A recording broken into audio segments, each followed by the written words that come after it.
네, 여러분 안녕하십니까. 지난번에는 역사 이야기로 파랑의 난하고 영가의 난을 잠깐 다뤘었는데요. 오늘은 중국 한족의 3대 치욕 중에 하나인 정강해변에서 좀 얘기를 나눠보려고 합니다. 왼쪽 사진 보시면은 이거는 이제 중국 가면은 역사 박물관에 있는 모형인데, 중국의 송나라 공주들이 여진족 병사들에게 잡혀가지고 능욕을 당하는 그런 모형들이 있습니다. 이 중국 역사 3대 치욕 중에서 정강해변이 가장 처참한 이유가, 한 나라의 지도층, 그것도 황실 전체가 북방의 여진족에게 잡혀가지고 북쪽으로 끌려가서 황제 두 사람은 패서인되고, 그리고 공주들이나 아니면은 종친 여인들은 다 여진족들에게 성노리개가 되는 그런 참담한 사건이 있었기 때문에 중국 사람들은 이 정강해변을 가장 치욕스럽게 생각을 하고 있습니다. 오늘 한번 이 정강해변에 대해서 나눠보도록 하겠습니다. 우선 정강해변을 좀 설명하려면은 당시의 국제 환경을 좀 알아야 돼요. 중국은 당시 송나라가 그 중원을 통일하고 있었죠. 그런데 이 당나라 멸망 이후에 절도사들이 난립하면서 5호 10국 시대가 열려가지고 굉장히 중국이 혼란한 시대를 겪죠. 그 5호 10국 시대에 한족들이 북방 유목민족에게 빼앗겼던 땅이 바로 이 연운 16주입니다. 중국 역사에서 이 연운 16주는 굉장히 중요한 땅인데요. 왜 그러냐면은 위치를 보시면은 연운 16주는 지금의 북경 위치에 있어요. 중국 지리를 아시는 분들은 아시겠지만은 북경 같은 경우에는 그 만리장성 바로 아래에 붙어 있죠. 한마디로 중원 전체를 보호하는 북방 요새가 이쪽 지역이에요. 역사적으로 유목민족들은 장성 바깥에 살고 있었는데, 그런데 이 지역이 북방민족에게 할양이 되면서 장성 안쪽까지 북방 기마민족들이 들어오게 되는 거죠. 지금도 구글어스나 지도를 보시면은 이 북경 아래쪽은 전부 다 평야지대입니다. 그래서 나중에 명나라 청나라 교체기 때도 청나라가 산해관 입관하자마자 그냥 쭉 달렸던 거예요. 별다른 저항이 없이.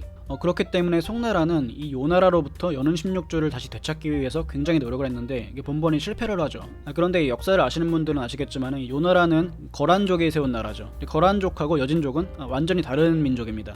도대체 이 거란족의 정체가 뭔지는 지금도 사람들이 잘 이렇게 해석을 못해요. 무슨 회족 위구르 계열이다, 아니면은 더 다른 데서 왔다, 이런 얘기도 하는데, 아마 위구르나 몽골족 일대에 있던 그런 유목민족의 한 갈래로 알고 있는데, 이 거란족이 여진족을 굉장히 미워했습니다. 그래서 틈만 나면은 거란족 관리가 여진 땅에 가가지고 막 행패를 부리고, 얘기를 들어보면은 거란 관리가 한번 왔다 가면은 그 지역에 처녀들이 남아나는 애들이 없었다고 해요. 여진족들이 엄청나게 핍박을 받으면서 살았는데, 결국에는 그 여진족의 금태조 완한 아골타가 출현을 하죠.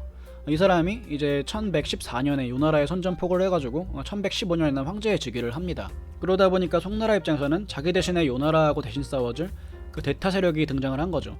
중국 역사를 보면은 대표적으로 중국 사람들의 국제 외교 정책이 EEJ, 그 오랑캐로 오랑캐를 친다라는 정책이 있죠. 그러다 보니까 이 금나라가 데뷔를 하자마자 요나라를 계속해서 무찌르니까 이 송나라가 여기에 고무돼가지고 금나라하고 접촉을 하려고 합니다. 그런데 당시에는 송나라랑 금나라 사이에 그 요나라가 가로막혀 있어가지고 이 육로로 갈 수가 없었어요. 그래서 처음에 금나라가 우리나라 고려한테, 야 니네 금나라랑 그 연결되니까 우리 금나라랑 손잡고 싶은데 좀 다리 좀 놔달라고 부탁을 해요. 그런데 고려 사신이, 야 저 금나라 여진족 애들 내가 모래 상대해봐서 아는데 믿을만한 놈들이 아니야 라고 거절을 합니다. 그러니까 송나라 입장에서는 고려가 자기랑 금나라를 연결 안 시켜준다라고 오해를 해요. 그래서 바닷길로 단독으로 금나라랑 그 해상 한 라인을 뚫습니다. 그게 바로 이제 해상의 맹입니다. 1118년에 송나라 사신이 이제 해로로 금나라랑 접촉을 해가지고 1122년에 최종적으로 요나라 공략을 협상을 해요. 이 협상 내용이 뭐였냐면은, 이 금나라는 요의 중경까지 먹고 송나라는 요의 남경까지 먹는다. 남경이 지금의 그 중국 남경이 아니라 북경 그쪽 점입니다. 그리고 두 번째는 그 요나라가 망하면은 그 요나라한테 바치던 세패를 그 금나라 니네한테 줄게. 그리고 금나라는 그 연운 16주 우리가 먹는 거 인정해주라. 이거 세 가지를 약속을 해요. 그러니까 금나라 입장에서도 요나라를 공격하기 위해서 어떤 아구가 맞았던 거죠. 그렇게 합의를 해가지고 금나라는 열심히 요나라를 공격을 합니다. 이때 요나라는 얼마나 급했는지 우리나라 고려한테도 막 구원을 요청을 해요. 역사를 배우신 분들은 아시겠지만 요나라랑 고려는 여요전쟁이라고 전쟁을 크게 몇 차례 했었죠. 그런데 당시 고려는 이런 국제정세가 급박하게 돌아가는 환경 속에서 조용히 그냥 자기 자리를 지키면서 아무 요청에도 응하지 않습니다. 금나라는 약속대로 요나라를 계속 치는데 송나라 쪽에서는 아무런 움직임이 없어요. 왜 그러냐면 이 당시 황제가 그 송나라의 휘종인데 예술가 황제로 굉장히 유명한 양반이죠. 그 양반 취미가 뭐였냐면은 이렇게 기암괴석들 모아다가 전시하는 게 삶의 낙이었습니다. 그래서 이 기암 괴석들을 나르려고 중국 강남 지방에서 수로를 뚫고 막 옮겨오는 거예요. 그리고 이 돌을 옮기는데 방해가 되면은 민가도 밀어버리고, 그러니까 이 전 나라가 이 돌을 모으는데 정력을 갖다 바치고 있었죠. 그러다가 참다가 터진 반란이 방라배난이라고 이 중국 남쪽 지방에는 농민이 반란을 일으켜서 거의 뭐 독립 왕국을 세우게 됩니다. 그러니까 송나라는 지금 금나라랑 협공해가지고 요 나라를 공격할 여유가 전혀 없었어요. 그러니까 요 나라를 치려고 모아놨던 군대를 다 이 방라배난을 진압하는데 쏟아붓습니다. 그런데 이 휘종 아저씨가 황제로서는 빵점인데 중국의 궁정 예술 문화를 최고봉으로 올려놓은 아주 수준 높은 예술인이었습니다. 대표적으로 이 아저씨가 그린 그림 중에 뭐 도구도 굉장히 유명한 그림이죠. 그런데 이 상황이 이러다 보니까 금나라가 굉장히 열받는 거예요. 야, 니네 약속대로 우리 목숨 걸고 요 나라 공격했는데 니네 왜 아무것도 안 해? 그러니까 송나라는 야 미안해, 그러면은 우리가 그 연운 16주 중에 6주만 먹을게, 니네가 7주 가져가, 이런 식으로 타협을 봐요. 그런데 이 송나라가 약속했던 거하고는 좀 많이 다르게 움직이는 거죠. 당시 요 나라 마지막 황제인 천조제가 지금 이제 금나라한테 막 쫓겨서 도망가고 있는 중이었거든요.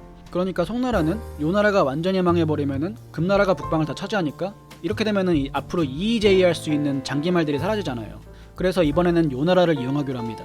그리고 금나라한테 받은 연운 16주의 육주 지역에다가 과거 이제 거란족 장군 출신인 곽약사를 이제 포섭해가지고 이 사람이 또 송나라에 귀부를 해요. 그래서 곽약사가 10만 정도의 병력을 모아서 계속 금나라한테 어그로를 끕니다. 그런데 송나라가 약속했던 요 나라에 바치던 세패를 금나라에다가 바치기로 했던 약속을 안 지켜요. 그러다 보니까 금나라가 이제 분노 게이지가 점점 차오르고 있었던 거죠. 여기서 결정적인 사건이 발생하는데 도망가던 요 나라의 천조제가 금나라에 사로잡힙니다.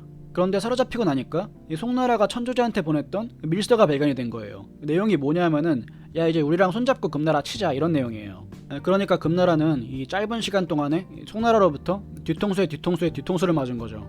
옛날에 그 누구였더라, 마키아벨린가, 그 사람이 이런 얘기를 했습니다. 사람은 자기 부모의 원수는 용서를 해도 자기에게 재산적인 피해를 입힌 사람은 용서하지 못한다.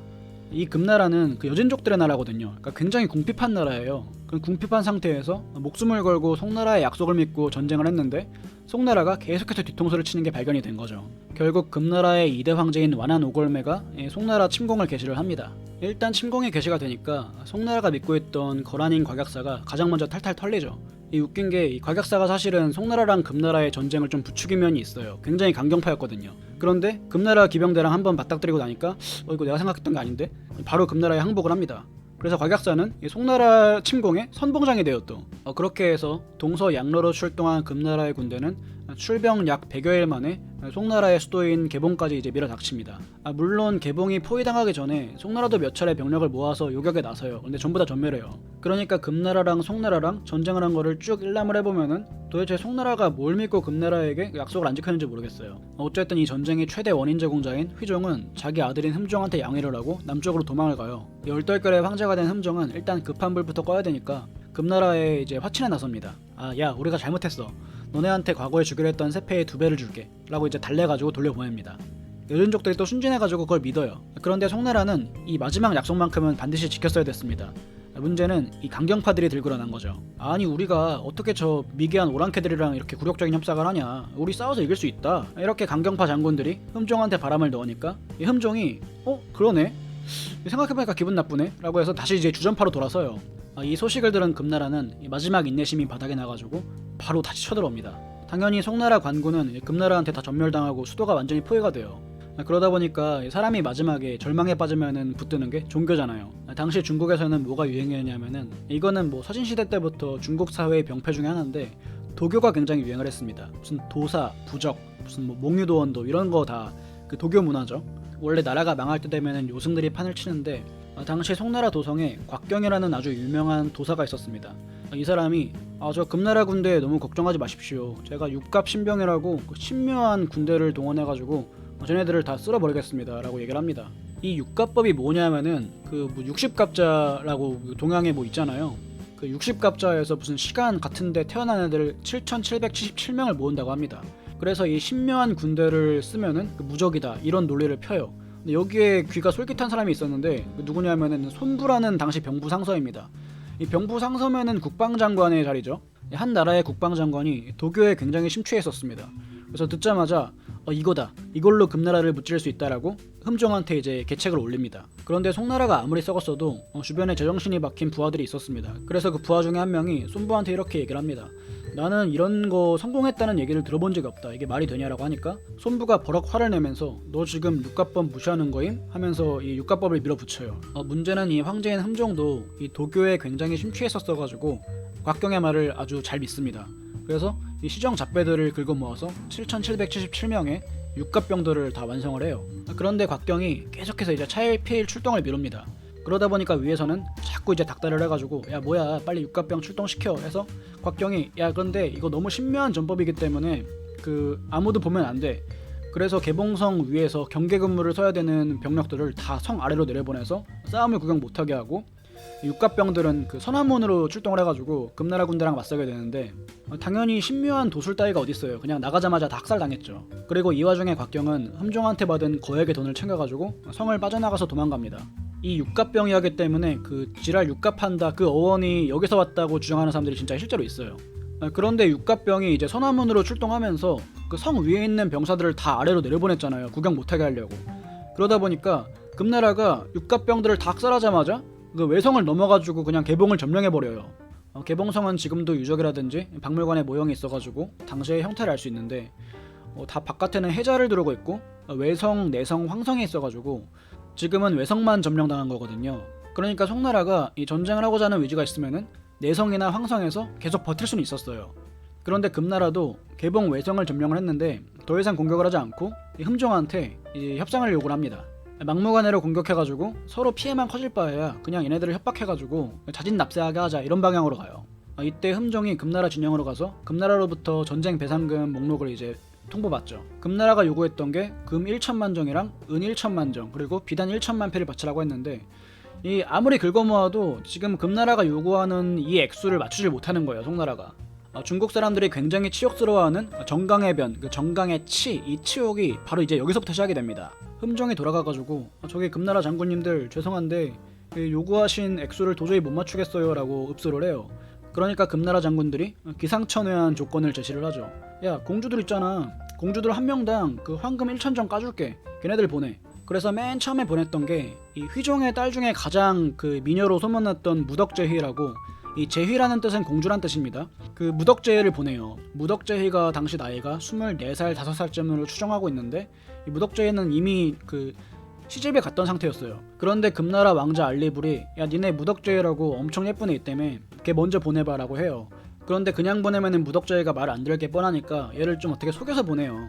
역사책에 보면은 무덕제희가 금나라 진영에 도착해가지고 알리불을 보고 나서 굉장히 겁을 먹고 뭐 대경실색했다 이런 내용이 있는데 강제로 술을 먹여가지고 성폭행한 걸로 나옵니다. 이 무덕제희 이후에도 송나라 황실 여자들을 다 이제 긁어 모아가지고 금나라 진영으로 보내요. 왜냐하면은 두당 1천정씩 깔 수 있으니까 많이 보낼수록 전쟁 배상금을 빨리 갚을 수가 있는 거죠. 이 공주랑 황실 여인들뿐만이 아니라 이 부족해지니까 이 종친들 부인이랑 딸들까지 다 긁어 모아가지고 계속해서 보냅니다. 그러니까 이 송나라 최고위 귀족 여인들이 여진족 금나라 진영으로 끌려가서 도착하는 족족 성폭행을 당해요. 물론 그 중에 좀 콧대 높은 여인이 니네 감히 내가 누군 줄 알고 하면서 여진족들을 혼내는 그런 장면도 나오는데 여진족 장군이 야 니네 황제가 우리한테 니네 팔았어 라고 하면서 그렇게 침묵시켰다는 일화도 있습니다. 어쨌든 금나라는 개봉을 철저하게 약탈을 하고 송나라의 회종하고 흠종도 다 끌고 갑니다. 이때 잡혀간 송나라 황족들이 한 3,000명, 종친도 한 3,000명 되고 일반 백성들도 한 수만 명이 된다고 합니다. 그래서 이 사람들이 어디까지 끌려가냐면은 중국 개봉에서 지금의 하얼빈까지 끌려가요. 통계를 보면 회종한테는 공주가 21명이 있었는데 금나라로 끌려가던 중에 3명이 죽었고 2명은 이제 금나라 태종의 첩으로 들어갑니다. 남은 16명 중에 9명은 세위원에 들어가요. 이 세위원이 뭐냐면은 옷을 빠는 빨래방이라는 뜻인데 역사학자들에 따르면은 이곳이 당시 일반 병사들이 놀던 기방, 집창촌이라고 해석한 사람들도 있고 야 그 정도는 아니었다. 얘네들 중에 나중에 그래도 다 귀족들이랑 결혼하는 공주들도 나오는데 여진족 귀족들이 놀던 곳이었다. 이렇게 해석하는 것도 있어요. 그러니까 본질적으로 기방은 맞는 거죠. 그리고 남은 6명은 뭐 각각 군영에 배치됐다고도 얘기를 하는데 이 군영에 배치됐다는 게 뭐 아마 뭐 위안부로 배치가 된 거겠죠. 이 황족 공주들이 받은 대접이 이재경이었는데 뭐 나머지 여인들은 말을 안 해도 뻔하죠. 그렇게 딸들과 왕배들과 함께 북쪽으로 끌려간 그 휘은 부자가 금태종 오걸매 앞에 섭니다. 금나라 태종 입장에서는 얘네 둘을 당장 죽이고 싶죠. 그 뒤통수를 몇 번을 맞았어요. 그래서 아버지인 휘종한테는 너는 덕을 망친 놈이다라고 해가지고 이 혼덕공이라는 자기를 내려주고 그리고 그 아들인 흠종한테는 너는 네 애비보다 2배는 혼미한 놈이다 라고 해가지고 중혼후라고 이제 후작자계를 내려줍니다. 여러분, 이 공후백작 같은 자귀가 그 서양에 있는 자귀가 아니라 원래 중국 자귀예요. 근데 서양에 있는 자귀를 동양 버전으로 번역을 하려다 보니까 공후백작을 쓰는 거죠. 어찌됐든 황족의 지위도 상실을 하고 강등된 아주 모멸적인 칭호를 받게 된 거죠. 그리고 당시 끌려온 황족들이랑 송나라 귀족들에게 겨냥례라는 항복의식을 치르게 하는데, 이 겨냥례가 뭐냐면은 그 여진족들의 항복의식인데 상반신을 다 노출시켜가지고 완전히 발가벗고, 그리고 양가죽을 걸쳐서 양처럼 이제 기어가지고 항복의식을 하는 거예요. 나는 이제 도살당하는 양이다. 그런데 남자들은 그렇다 치더라도 여자들은 상반신을 완전히 노출한 상태에서 그 아마존의 눈물처럼 그 양처럼 기어야 되니까 굉장히 수치스러운 그런 항복의식인 거죠. 그런데 이 사설을 보니까 이 휘흠부자랑 2명의 황후한테는 겉옷을 입는 걸 허락을 해줬대요. 어찌됐든 이 항복의식 후에 충격을 받아가지고 자살하는 송나라 여자들이 속출합니다. 그 중에 이제 대표적인 게 흠종의 부인이었던 윤회왕후 주련이죠. 정강해변 당시 25살이었고 포로의식인 경양례 후에 목욕을 허락을 받습니다. 후비 이상은 목욕해도 된다라고 이제 금나라 태종이 허락을 해줍니다. 그런데 이 문제는 저 목욕을 허락하다라는 그 사욕이란 단어가 황제가 여자를 취하기 전에 그 여자를 깨끗이 씻게 한다, 뭐 그렇게 해석을 하기도 해요. 그래가지고 이 주씨가 자기가 그래도 황후의 몸인데 어떻게 그 몸을 더럽힐 수 있겠냐라고 해가지고 목을 매서 자살을 기도했는데 첫 번째 자살 기도는 실패를 합니다. 그런데 같은 날 연못에 다시 뛰어들어가지고 자살에 성공을 하죠. 왜 그랬냐면은 이 겨냥례 직전에 이미 송나라 황실 여인들이 금나라 태종에게 능욕당했을 것이라고 추정되는 구절들이 있어요. 예를 들면은 나중에 남송을 세우게 되는 송고종의 어머니인 위씨와 그리고 정실 아내였던 형씨를 동시에 그 장막에 들게 했다라는 구절이 있는데, 일부 역사학자들은 이때 금태종이 위씨와 형씨를 동시에 범했다라고도 추정을 해요. 그러니까 시어머니와 며느리를 동시에 능욕을 한 거죠. 돌아가는 분위기를 보니까 이제는 자기 차례가 온 것 같아가지고 아마 이 주씨가 자살한 게 아닌가 싶습니다.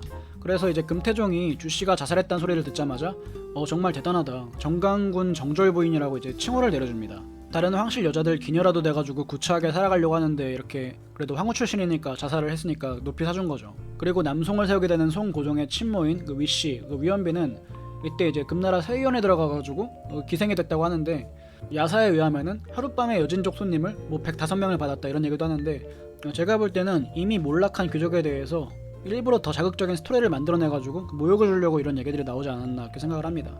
근데 이 위씨는 1142년에 송환이 돼요. 그 송휘종의 시체와 함께 그 남송으로 송환이 돼가지고 90세까지 장수를 합니다.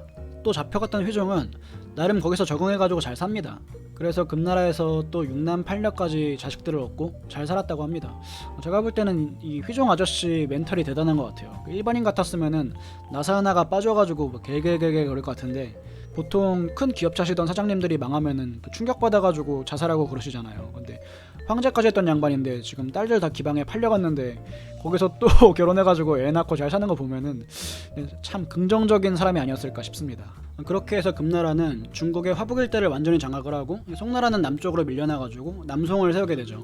마치 우리나라 쌍팔년도 문학에 그 기업하시던 분이 사채 잘못 써가지고 조폭들이 그 집 딸들을 그 사창가에 팔아치우고 막 이런 스토리가 중국 역사에서 그대로 있었다고 하니까 이 세상은 그렇게 크게 안 바뀌는 것 같습니다. 그리고 아무리 급해도 조폭한테 사채는 끌어다 쓰지 말고, 더군다나 그 조폭들 뒤통수를 쳤으니까 아주 끔찍하게 송나라가 치욕을 받았던 사건이죠. 하지만 사람이 마음을 곱게 먹어야 되는 게 금나라 망할 때 송나라한테 했던 짓거리 그대로 돌려받습니다. 몽골한테. 그래서 나중에 금나라가 몽골이랑 싸울 때 송나라한테 구원 요청을 합니다. 야, 얘네들은 우리가 힘을 합쳐서 막아야 될 애들이야 라고 하는데, 송나라가 이 정강해변의 사건 때문에 너무 충격받아가지고 몽골이 엄청 센 걸 알아도 이 금나라랑 같이 이의제를 안 해요. 그냥 금나라를 멸망시키는데 몽골이랑 손잡고 일을 합니다. 우리가 다음 빠따로 맞아도 너네들을 멸망시킨다, 이런 마음가짐으로 금나라를 밀어붙이는데 참 어렵습니다. 어려워. 이 국제정치학에서는 절대로 이 감정적으로 가면 안 되거든요. 금나라한테 엄청난 치욕을 받았어도 금나라를 멸망시키는 방향으로 가면은 그 다음에 몽골을 어떻게 해결을 해요. 그런데 이 국민 감정이라는 게 그렇게 국제정치학적인 냉철한 이성적 판단보다는 더 감성적으로 할 수밖에 없기 때문에 우리나라도 지금 일본하고의 과거사 문제 때문에 중국이라는 거대한 적이 부상하고 있는데 일본과의 어떤 국방이라든지 경제적 공조가 잘 이루어지지 않고 있죠. 이런 걸 보면 역사라는 게 계속해서 반복되는 것 같습니다. 오늘은 중국의 최대 치욕이라고도 할 수 있는 정강해변에 대해서 한번 알아봤습니다. 구독과 좋아요는 저에게 큰 힘이 됩니다. 감사합니다.